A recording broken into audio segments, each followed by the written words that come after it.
Ontario's Auditor General delivered a blockbuster report today on the province's plan to open the Greenbelt for development. Bonnie Lysyk says land developers could make well over $8 billion. And she says the plan was under the control of a political appointee, not Premier Doug Ford or his housing minister. Al Sweeney was at Queen's Park today for us and has this report. Premier Ford was looking grim as he went into a news conference this afternoon to respond to the report, saying his province is in a housing crisis. We were moving fast. We couldn't have had a better process.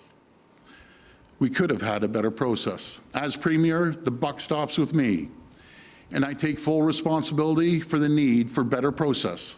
We found that the reasoning for the Greenbelt changes was just as flawed as the selection process itself. The Auditor General's report criticized just about every aspect of the Greenbelt plan and the way it was carried out. It says political staff, not the public service, had substantial control over the entire Greenbelt amendment process.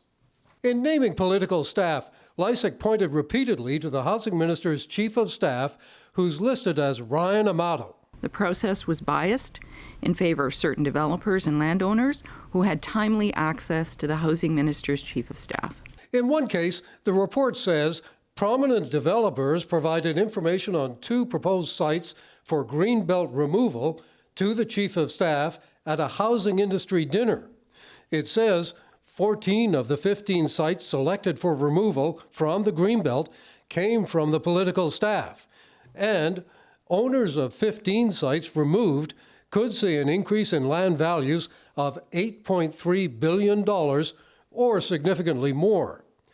The report goes on to say the government's home building target did not require removal of land from the Greenbelt. It says a shortage of land was not the cause of the province's housing challenges, and Greenbelt removals were approved without full consideration of environmental or agricultural risks. Let's call this what it is: corruption. There is no way on God's green earth that the minister's chief of staff did anything without the minister's express direction and full knowledge. I have trust in my ministers, I have trust in our caucus, and I have trust in our staff. And I found out the day it was going to cabinet, and that's not unusual for a premier to find out what's going on the day before you go, the day of when we go into cabinet. And that's when I found out. I approved it. At the end of the day, I take full responsibility for the process. The Premier says he accepts the recommendations of the Auditor General's report, except for the one about re-evaluating the decision to change the boundaries of the Greenbelt. He says construction is going ahead. And he was asked if he's okay with developers making more than $8 billion. I'm okay with people building 50,000 homes, 150,000 families. I'm okay with the home builders contributing billions of dollars for community centers, to hospital, to long-term care.